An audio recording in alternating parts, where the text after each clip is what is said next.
नमस्कार बाजार आज और कल में आप सभी का स्वागत है। मैं हूं स्वाति रायना। बताएंगे बाजार में आज का पूरा एक्शन, साथ ही कल के लिए स्ट्रैटेजी और शेयरों में कमाई के शानदार मौके भी। आप भी पूछ सकते हैं सवाल। फोन नंबर नोट कर लीजिए 0222300164 या फिर आप हमें 0222300165 पर कर सकते हैं कॉल। फेसबुक पर @ZBusiness ऑनलाइन और ट्विटर पर @ZBusiness अपने सवाल भेज सकते हैं #बाजार आज और कल लिखकर। आपकी कल की तैयारी कराएंगे जी बिजनेस के मैनेजिंग एडिटर अनिल सिंघवी। खास मेहमान हमारे साथ हैं, उनका भी परिचय करा देते हैं। Market expert Shrikant Chauhan. श्रीकांत जी, स्वागत करते हैं आपका आज के शो में। बातचीत करेंगे उससे पहले जरा आज के बाजार पर एक नजर डाल लेते हैं। बाजार में वीकली एक्सपायरी के दिन कई रिकॉर्ड बने। सेंसेक्स, निफ्टी और बैंक निफ्टी तीनों ने ही इंट्राडे में नया लाइफ हाई बनाया। सेंसेक्स पहली बार 67,619 और निफ्टी 19,991 के पार पहुंचा। कारोबार के अंत में सेंसेक्स करीब 550 अंकों की बढ़त के साथ 67,672 के स्तर पर बंद हुआ। वहीं निफ्टी में करीब 150 अंकों की मजबूती दिखी, जबकि बैंक निफ्टी 518 अंकों के उछाल के साथ 46,197 के लेवल पर बंद हुआ।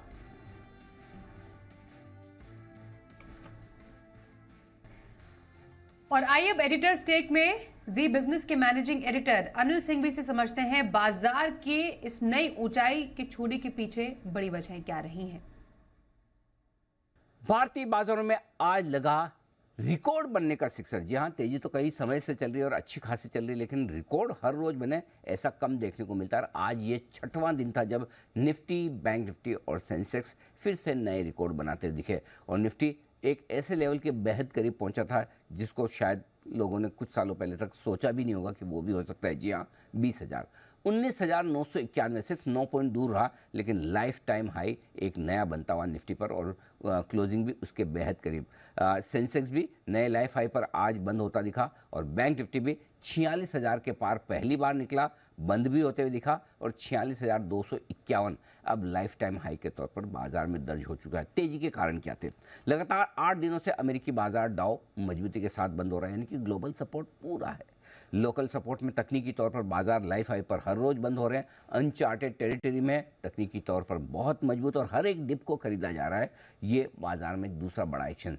तीसरा, लिक्विडिटी जबरदस्त है लोकल इन्वेस्टर्स की तरफ से भी और एफआई भी दम लगाकर रोज खरीदते हुए नजर आ रहे हैं और वो बाजारों में जोश भरा। तो ये तीनों इक्के बाजार के हाथ में है और जिनके दम पर बढ़िया तेजी होती दिख रही है। और तेजी में सेक्टोरल रोटेशन भी पूरा है, कभी कोई सेक्टर तो कभी कोई सेक्टर। आज एफएमसीजी शेयरों ने तेजी की कमान संभाली है, वहाँ से बढ़िया खरीदारी होती दिखी है। आईटी शेयर थोड़ा सा हल्का हुआ है, लेकिन कुल मिलाकर ये कि ओवरऑल बाजार में मजबूती का माहौल है। बैंक निफ्टी वापस से आज लीडरशिप पोजीशन में आ गया, तो कहीं न कहीं चौतरफा खरीदारी और सेक्टर रोटेशन जो चल रहा है वो बाजार को पसंद आ रहा है। मिड कैप स्टॉक्स में, स्मॉल कैप स्टॉक्स में जहां स्टोरी अच्छी है, नतीजे अच्छे हैं, वहां भरपूर तेजी बनती हुई दिख रही है। तो ब्रॉडर मार्केट का मूड माहौल अच्छा है, अंडर करंट स्ट्रॉन्ग है, ग्लोबल सपोर्ट है, फ्लोज मजबूत है, टेक्निकली बाजार बढ़िया है और इन सब के चलते हाइस पर हाइस बनते हुए दिख रहे हैं। बस यही कसर रहेगी कि शायद 20,000 आज दिख जाता, लेकिन थोड़े बहुत भी ग्लोबल संकेत आपको ठीक ठाक मिले तो कल बाजार फिर से एक नया रिकॉर्ड बनाने की कोशिश जरूर करेगा। और आइए अब श्रीकांत चौहान के पास चलते हैं। श्रीकांत जी, बस वही 20,000 का बस इंतजार है, तो कल और ऐतिहासिक लेवल हम देख पाएंगे बाजार के।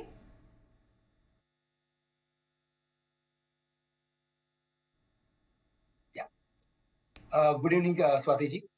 वैसे देखा जाए तो जैसे मार्केट में तेजी बनी है और जो सेक्टरल परफॉर्मेंस हमें देखने मिल रहा है, ऐसे देखा जाए तो मार्केट 20,000 के ऊपर ही ट्रेड कर रहा है क्योंकि कई सारे स्टॉक्स में शानदार तेजी बनी है।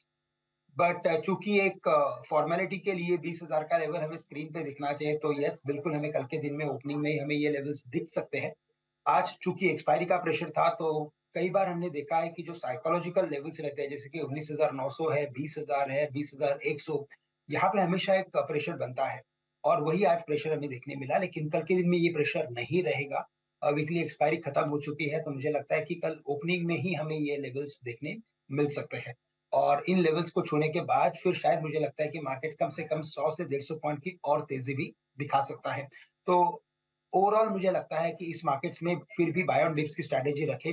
100 से 150 पॉइंट का अगर करेक्शन अगर मार्केट में दिखाई देता है, तो बिल्कुल उसे as a opportunity to buy पकड़ के चले। और जो बाकी के इंडाइसेस है जैसे कि निफ्टी आईटी इंडेक्स है या बैंक निफ्टी है, वहां पे भी हमें लगता है कि मोमेंटम जारी रहेगा। ओके, तो ये रही बाजार पर आए श्रीकांत जी की तरफ से। श्रीकांत जी, अब हफ्ते भर का नजरिया किसी को रखना हो इस बाजार में तो कहां पर खरीदारी की राय रहेगी आपकी? बिल्कुल, तो देखिए अगर हफ्ते भर का नज़रिया है तो मुझे लगता है यहाँ से टाटा कंज्यूमर ये एक ऐसा स्टॉक है जिसे हम लॉन्ग करके चल सकते हैं। उसका सबसे बड़ा रीज़न यही है कि कई दिनों से एफएमसीजी कंपनीज़ में हमने एक साइडवेज़ पैटर्न देखा था और आज के दिन में हमने कुछ एक स्टॉक्स में एक रिकवरी देखी है। मुझे लगता है हिंदुस्तान लीवर के रिज़ल्ट के बाद अभी इन सभी स्टॉक्स में एक तेज़ी बनेगी धीरे-धीरे और इन सभी में हम एक अपवर्ड एक्टिविटी देख सकते हैं। टाटा कंज्यूमर की अगर बात करें तो आज की क्लोजिंग वैसे देखा जाए तो 875 के करीब की थी। लेकिन अगर इसके ओवरऑल फॉर्मेशन को देखें तो हमें लगता है कि ये स्टॉक कम से कम 920 से लेकर 925 के लेवल्स दिखा सकता है। करंट लेवल से इसे खरीद के चले, स्टॉप लॉस यहाँ पे हम रख सकते हैं क्लोज टू 855 तो ₹20 का स्टॉप लॉस रखें, टारगेट्स रखें ₹920 के और साथ ही साथ मुझे लगता है कि अगर यहाँ पे एक वेरी शॉर्ट टर्म का व्यू है तो भी यहाँ से 900 के लेवल्स दिखाई दे सकते हैं। ओके, तो टाटा कंज्यूमर प्रोडक्ट्स में हफ्ते भर की खरीदारी करने की सलाह आ रही है हमारे आज के एक्सपर्ट श्रीकांत जी की ओर से। और लॉन्ग टर्म का नजरिया कौन से स्टॉक में रखने की आपकी सलाह रहेगी? तो देखिए अगर लॉन्ग टर्म का नज़रिया रखना है तो हम हमेशा ही कई बार कह चुके हैं कि बीएफएसआई एक ऐसा स्टॉक सेक्टर है कि जहाँ पे फ़ोकस करना है और वहाँ पे आपको इन्वेस्टमेंट्स आपके बढ़ाने हैं। यहाँ पे आपके लॉन्ग टर्म में काफ़ी अच्छे रिटर्न्स आपके इन्वेस्टमेंट्स पे बनते हुए नज़र आएँगे। क्योंकि पूरा सेक्टर परफ़ॉर्म कर रहा है, top to bottom small cap लीजिए या लार्ज कैप, मिड कैप सभी में हमने एक्शन देखा है। और अभी के माहौल में अगर देखा जाए तो पीएसयू बैंक्स में एक रिन्यूड इंटरेस्ट बना हुआ है। एफआई की खरीदारी लौट चुकी है और जितने भी अंडर वैल्यूड स्टॉक है, हम उन्हीं स्टॉक्स में वापस से एक बार मोमेंटम बनते हुए देख रहे हैं। PSU bank specially private banks के मुकाबले काफ़ी अंडर वैल्यूड थे और इसी वजह से इनमें बाइंग जनरेट हुआ है। करंट लेवल से अगर कोई लंबी अवधि का नज़रिया लेके अगर इन्वेस्ट करना चाहता है, तो हमें लगता है कि कैनरा बैंक ये एक स्टॉक ऐसा है जिसे हम लॉन्ग करके चल सकते हैं। 340, 345 के करीब की क्लोजिंग है। यहाँ पे हमें लगता है कि ये स्टॉक कम से कम 400 से लेकर सवा 400 के लेवल्स आने वाले 6 से 12 महीने में दिखा सकता है, जो एक डिसेंट अपसाइड है। करंट लेवल से कोई भी करेक्शन आए तो भी मुझे लगता है कि इसमें खरीदारी करके चलें। 320 के करीब काफ़ी अच्छा बेस बना हुआ है और स्टॉप लॉस हमें रखना है तो हम यहाँ पे ₹300 का स्टॉप लॉस रख सकते हैं। उसका रीज़न यही है कि अगर पोजिशनल ट्रेडर्स अगर अपनी पोज़ीशंस बनाते हैं तो एक स्टॉप लॉस होना ज़रूरी है। लेकिन करंट लेवल से खरीदें, थोड़ा और डीप में खरीदारी कीजिए और फिर स्टॉप लॉस रखिए तो आपका रिस्क रिवॉर्ड रेशियो बेहतर होगा। कैनरा बैंक में लंबी अवधि की खरीदारी करने की सलाह श्रीकांत चौहान की ओर से। आइए अब पहले कॉलर से बात करते हैं। हमारे साथ है मुंबई से राकेश कुमार सैनी। नमस्कार राकेश जी, बताइए कौन सा स्टॉक है आपके पास? नमस्कार मैडम, मैं राकेश बोल रहा था मुंबई से। मैडम मेरे पास रेमंड का शेयर है, 40 शेयर 335 की रेट पे लिया हुआ है, तो होल्ड करूँ या निकाल दूं मैडम अभी? 335 पर कब लिया था आपने ये? तो बहुत दिन हो गए मैडम लेके। हाँ, लगभग 2 से ढाई साल पहले लिया था आपने। हाँ जी। ओके, तो मुनाफा अच्छा है आपका, काफी अच्छे लेवल पर एंट्री आपकी। और कोई दिमाग में कोई व्यू रखा था आपने कि रेम कब तक रखना है आपको ये स्टॉक, राकेश जी? मैडम रखा, लॉन्ग टर्म के लिए रखा था मैडम, लेकिन ये अभी ऊपर नीचे बहुत ज्यादा हो रहा है प्राइस में कभी, हम्म। तो इसके लिए होल्ड करूँ या अभी निकालने का? ओके, तो मुनाफा काफी ये कमा चुके हैं, अच्छे लेवल पर एंट्री इनकी रही है श्रीकांत जी रेमंड में। फिलहाल अब इस स्टॉक पर इनकी स्ट्रैटेजी रहनी क्या चाहिए? बिल्कुल, तो देखिए मुझे लगता है कि एक अच्छी रैली हमने बिल्कुल इस स्टॉक में देखी है। लेकिन करंट लेवल से मुझे लगता है कि अगर 1800-1900 के करीब अभी रेमंड चल रहा है और जो इनकी खरीदारी है वो 300 साढ़े ₹300 की है, जो लगभग यानी कि मैं कहूँगा कि ये स्टॉक 5 गुना हो चुका है। अगर इतना deep in the money investments अगर है आपके तो आप इसमें बने रहें। उसका सबसे बड़ा रीज़न ये है कि ये परफेक्ट आपके लिए एक पोर्टफोलियो स्टॉक है क्योंकि जितना डीप इन द मनी आपके इन्वेस्टमेंट्स रहेंगे, उतने आपको अच्छे रिटर्न्स आने वाले सालों में देता है। रियल एस्टेट की स्टोरी भी यहाँ पे काफ़ी स्ट्रॉन्ग बनी हुई है और अगर ये वापस जैसे कि एक्सपेक्टेड अगर वैसे पैन आउट अगर होती है, तो हमें लगता है कि शायद ये स्टॉक 2200 से लेकर 2400 के लेवल्स भी दिखा सकता है। करंट लेवल से बिल्कुल इसमें बने रहें। करंट लेवल पर रेमंड में बने रहने की सलाह आपके लिए आ रही है श्रीकांत जी की ओर से। वडोदरा से आशीष नागर जी से बात कर लेते हैं अब। नमस्कार, बताइए आपके पास कौन सा स्टॉक है? मैडम मेरे पास एस्ट्राजेनेका के 100 शेयर्स हैं and I purchased it at least in 2021। क्या आपकी प्राइस है? 4400। 4400 आपने एस्ट्राजेनेका के शेयर लिए हैं। और कब तक का व्यू आपने रखा हुआ है स्टॉक पर आशीष जी? या कब तक रखना चाह रहे हैं आप इस स्टॉक को? मैं I can keep it for 1 more year, that is not issue at all. Okay, साल भर का नजरिया एस्ट्राजेनेका पर रखने का इनका इरादा। बताइए श्रीकांत जी, कैसा लगता है आपको ये स्टॉक? तो देखिए, कई बार ऐसे होता है कि हम एक अच्छी कंपनी, एक अच्छा स्टॉक हम एक लेवल्स पे खरीदते हैं और लेवल के वो खरीदने के बाद जब करेक्शन आता है तभी समझ में आता है कि हमने खरीदारी कुछ ऊपर के दामों में कर ली है। जब करेक्शन आता है और अगर आपने लेते वक्त अगर ये सोचा है कि मैं जो खरीद रहा हूँ वो एक अच्छी कंपनी खरीद रहा हूँ, अच्छी आई मीन टू से कि उसकी पेडिग्री होनी चाहिए, जैसे एस्ट्राजेनेका है, एक काफी स्ट्रॉन्ग कंपनी है, एक अच्छी पेडिग्री है, सालों साल से कंपनी लिस्टेड है और काफी अच्छा परफॉर्मेंस इसने पास्ट में भी दिखाया है। तो हमें लगता है कि ऐसे स्टॉक्स में बाय ऑन डिप्स की भी स्ट्रैटेजी थोड़ी होनी चाहिए, या तो इन्वेस्टमेंट्स ऑन डिप्स की भी स्ट्रैटेजी होनी चाहिए। 4400 में खरीदने के बाद अगर स्टॉक में अगर करेक्शन अगर आ रहा है और अगर वो स्टॉक आधा हो जाता है, लगभग 2500 या 2200 या 3000 के करीब अगर आ जाता है, हमें लगता है थोड़े और इन्वेस्टमेंट्स करने ज़रूरी होते हैं। तभी जाके मार्केट्स में इन्वेस्टमेंट्स के ऊपर अच्छे रिटर्न्स बनते हैं। बट चूंकि इनकी कॉस्टिंग हायर की है, उन्होंने और खरीदारी नहीं की है, तभी हमारी सलाह यही रहेगी कि इसमें बने रहे। हमें लगता है कि ये स्टॉक वापस अपने प्रीवियस हाइस को यानी 4800 से लेकर 4900 के लेवल्स छू सकता है। बट अगर किसी वजह से अगर कोई करेक्शन अगर आता है, तो हमारी सलाह ये रहेगी कि अगर शायद ये स्टॉक वापस 3600 3500 के रेंज में अगर आता है, तो बिल्कुल आप कुछ इन्वेस्टमेंट्स या कुछ और एवरेज करके चल सकते हैं। ओके, तो रही आपके स्टॉक पर आए हमारे आज के एक्सपर्ट की तरफ से।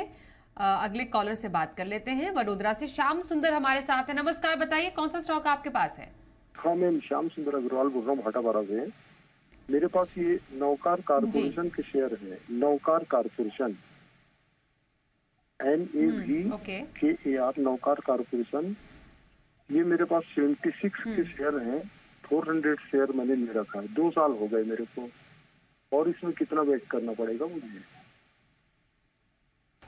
76 की खरीद नवकार कॉर्पोरेशन पर 2 साल ऑलरेडी हो गए हैं। श्रीकांत जी, क्या राय रहेगी आपकी? तो देखिए, 2 साल हो चुके हैं, 76 के करीब आपने खरीदा है और काफी बड़ा एक इसमें करेक्शन भी हुआ था। लगभग मैं कहूंगा कि कोविड के दरमियान तो ये स्टॉक 30-35 रुपए के करीब आ गया था, अभी वापस 60-70 रुपए के करीब आ चुका है। हमारी राय यही रहेगी कि अगर आप इसमें से एग्जिट करते हैं, अगर ये शायद स्टॉक वापस रिबाउंड करके 70 रुपए के करीब आता है, तो मुझे लगता है आप एग्जिट कर लीजिए। बिकॉज देखिए, आपने जो खरीदा है वो स्टॉक, मैं कहूंगा कि जिसके पास कोई बड़ा मार्केट शेयर नहीं है या तो कोई बड़ी कंपनी नहीं है। अगर आपके पास कोई अगर बड़ी कंपनी होती है, जैसे कि ए ग्रुप की कोई कंपनी है या कोई अच्छे सेक्टर से कोई हायर मार्केट शेयर वाली कंपनी है, जैसे कि एपीएल अपोलो, मैं एक एग्जांपल के लिए ले रहा हूँ कि एपीएल अपोलो एक ए ग्रुप की कंपनी नहीं है, लेकिन जैसे उसका मार्केट शेयर है, जैसे उसका बिजनेस है और वी नो कि उसका बिजनेस क्या है करके, उस टाइप की अगर आपके पास कंपनी हो, तो मुझे लगता है कि आप उसमें हमेशा कुछ बाय ऑन डिप्स की स्ट्रेटेजी फॉलो करके आप उसे होल्ड कर सकते हैं for a longer time. But current level से मुझे लगता है कि अगर कोई भी एक रिबाउंड अगर 70 रुपए के करीब का आता है, तो आप इसमें से एग्जिट कीजिए और आप किसी पीएसयू बैंक में या किसी प्राइवेट बैंक में आप इन्वेस्टमेंट करके चलिए। आने वाले एक आध साल में आपके जो लॉसेस है वो भर के निकल सकते हैं। तो बाउंस पर एग्जिट करने की सलाह नवकार कॉर्पोरेशन में आपके लिए आ रही है हमारे आज के एक्सपर्ट श्रीकांत जी की ओर से। अगले कॉलर से बात कर लेते हैं। जेएनके से दीप हमारे साथ है। नमस्कार, बताइए कौन सा स्टॉक आपके पास है? मैम, मैं दीप बात कर रहा हूँ जेएनके सुषमादेव से। जी मैम, मेरे पास टाटा पावर के शेयर है 280, 230 की बाइंग है मैम मेरे पास। तो कब तक वेट करना पड़ेगा मैम? कब तक रखने का? 2 साल तक मैम, 2 साल तक। ओके ओके, 2 साल का नजरिया टाटा पावर पर इनका है 230 की खरीद। बताइए श्रीकांत जी, क्या करें आप? देखिए, टाटा पावर में आप बिल्कुल आपके इन्वेस्टमेंट्स को होल्ड करके चल सकते हैं। हमें लगता है कि पावर सेक्टर में तेजी लौट रही है, और जैसे कि पूरे भारत का जो जितने भी पॉलिसी मेकर्स है, या ओवरऑल जो हमारा फोकस है पॉलिसी मेकर्स का मैन्युफैक्चरिंग के ऊपर बढ़ते जा रहा है। हमें लगता है कि सबसे अगर कोई सेक्टर जहाँ पे कोई बड़ा इसका बेनिफिट आ सकता है, वो पावर है, क्योंकि अगर मैन्युफैक्चरिंग अगर होनी है तो सबसे पहला उसका जो भी इफेक्ट आएगा या इम्पैक्ट आएगा वो पावर सेक्टर के ऊपर आएगा। और इसी वजह से हमें लगता है कि यहाँ से स्लोली स्टेडीली पावर स्टॉक्स में हमें और भी तेजी देखने मिलेगी। टाटा पावर भी अगर देखा जाए तो एक रेंज के अंदर ट्रेड कर रहा है, 230 और 200 रुपए की रेंज बनी है। अगर किसी वजह से अगर ये 200 रुपए के करीब अगर आता है तो आप आपके इन्वेस्टमेंट्स को बढ़ा सकते हैं। 230 के ऊपर हमें लगता है कि इसमें एक टेक्निकल ब्रेकआउट बनेगा, और फिर वापस ये स्टॉक 260-65 के लिए जा सकता है। तो करंट लेवल से बिल्कुल बने रहे करेक्शन में, और आप इसमें एडिशन करके चल सकते हैं। तो करंट लेवल पर टाटा पावर में बने रहने की सलाह आपके लिए श्रीकांत जी दे रहे हैं। अगले कॉलर से भी हम बात कर लेते हैं। पुणे से प्रफुल्ल जी हमारे साथ है। नमस्कार, बताइए कौन सा स्टॉक आपके पास है? यस मैडम, तो मेरे पास बिरला सॉफ्ट है मैडम, 300 शेयर्स है, हाँ। 447 का बाइंग है। एंड वन मोर थिंग, मैं श्रीकांत जी और अनिल जी को बहुत फॉलो करता हूँ। I am a big fan of both of this guys. Wonderful. Okay, तो श्रीकांत जी, बिरला सॉफ्ट टेक इनके पास है, 447 की इनकी खरीद है, ऊंची खरीद है इनकी। तो फिलहाल है तो नुकसान पर है, लेकिन क्या आपको लग रहा है स्टॉक में आने वाले टाइम में क्या लेवल्स तक जा सकता है और इन्हें क्या करना चाहिए? तो सबसे पहले धन्यवाद। अगर आप फॉलो कर रहे हो तो मैं यही कहूंगा आपके लिए, और इनफैक्ट हमारे बाकी भी जितने भी दर्शक हैं मैं उनके ये कहूंगा कि आप किसी एक या दो एनालिस्ट को कंसिस्टेंटली आप फॉलो कीजिए। कई सारे जितने भी पैनलिस्ट हैं जी के या बाकी भी जितने भी आपके आप जिनको भी फॉलो कर रहे हैं, अगर आप उन्हें कंसिस्टेंटली फॉलो करेंगे तो I am very much sure कि आपके अच्छे रिटर्न्स आपके इन्वेस्टमेंट्स पे बन सकते हैं। थोड़ा डिसिप्लिन रखना बहुत जरूरी होता है, और अनिल जी तो आपको बताइए कि वो तो ग्रेट है। अच्छा, बीसॉफ्ट की अगर बात करें तो बहुत ही एक सिंपल सा इसमें फॉर्मूला यूज हो रहा है। इसमें जब मार्केट में मंदी थी, आईटी स्टॉक्स में मंदी थी, तो इसमें अच्छा खासा एक करेक्शन आया था। बट अगर पिछले क्वार्टर्स के नंबर देखें तो बीसॉफ्ट के नंबर्स काफी अच्छे थे, और हमें लगता है कि इस बार के नंबर्स आने तक इसमें तेजी बनी रहेगी। चूंकि आपकी कॉस्टिंग थोड़ी हायर लेवल्स की है, 440 445 की है। तो हमें लगता है कि अगर रिजल्ट के दौरान अगर इन लेवल्स के करीब अगर ये स्टॉक आता है तो आप इसमें से एग्जिट कर लीजिए, और आप किसी हायर आई मीन टू से मेगा लार्जर कैप में आप एंटर कीजिए, जैसे कि टेक महिंद्रा है या तो इन्फोसिस है। आप इनमें इसमें इन्वेस्टमेंट करके चलिए, क्योंकि आने वाले दिनों में हमें लगता है कि मार्केट एक लेवल पे अगर साइडवेज अगर हो जाता है तो ये जो लार्ज कैप कंपनीज है वहां पे रिटर्न्स हमें देखने मिलेंगे, लेकिन मिड कैप या स्मॉल कैप कंपनीज में थोड़ा सा हमें लगता है कि ठहराव आ सकता है। तो 440 के करीब अगर ये स्टॉक अगर आता है रिजल्ट के दौरान तो आप इसमें से एग्जिट कीजिए, और टेक महिंद्रा मैं कहूंगा एक अच्छा विकल्प रहेगा। ओके, तो टेक महिंद्रा में आप खरीदारी के मौके तलाश सकते हैं। बिरला सॉफ्ट से एग्जिट लेने की सलाह आपके लिए श्रीकांत जी दे रहे हैं। राजस्थान से रतिराम इस वक्त हमारे साथ है, उनसे भी बात कर लेते हैं। नमस्कार, बताइए कौन सा स्टॉक आपके पास है? नमस्कार मैम, मेरे पास पटेल इंजीनियरिंग के 1000 शेयर है मैम, 1000 शेयर है मैम, 18 की खरीद है मैम। 18 रुपए की खरीद कब लिए थे आपने? मैम अभी 3-4 महीने हो गए रिसेंटली, पटेल इंजीनियरिंग में। और कब तक के लिए? मैम लॉन्ग टर्म का है, लेकिन अभी रिसेंटली 2 दिन से वो डाउन चल रहा है, तो मैम उस पर क्या रणनीति होगी?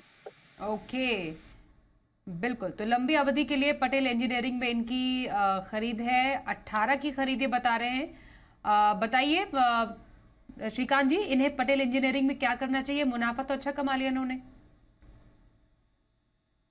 बिल्कुल, तो आपके जो रिटर्न्स है वो काफी अच्छे बन रहे हैं, और मैं कहूंगा अगर इतने शॉर्ट टर्म में अगर इतने अच्छे रिटर्न्स अगर बन रहे हैं तो बिल्कुल आप उसे एनकैश कीजिए। देखिए, ये मार्केट ऐसा है कि जहाँ पे हमने कई सारे जितने भी इवेंट्स थे, अनएक्सपेक्टेड इवेंट्स थे, जिनके बारे में सोचा नहीं था कि वो पॉजिटिवली क्लोज होंगे, वो पॉजिटिवली क्लोज हुए हैं, और इसी वजह से मार्केट में तेजी और बनती जा रही है। तो हमें लगता है कि इन लेवल्स पे आपको अच्छा खासा विंडफॉल गेन आ रहा है। 45 के करीब है, शायद कल और 4-5% नीचे भी खुल सकता है।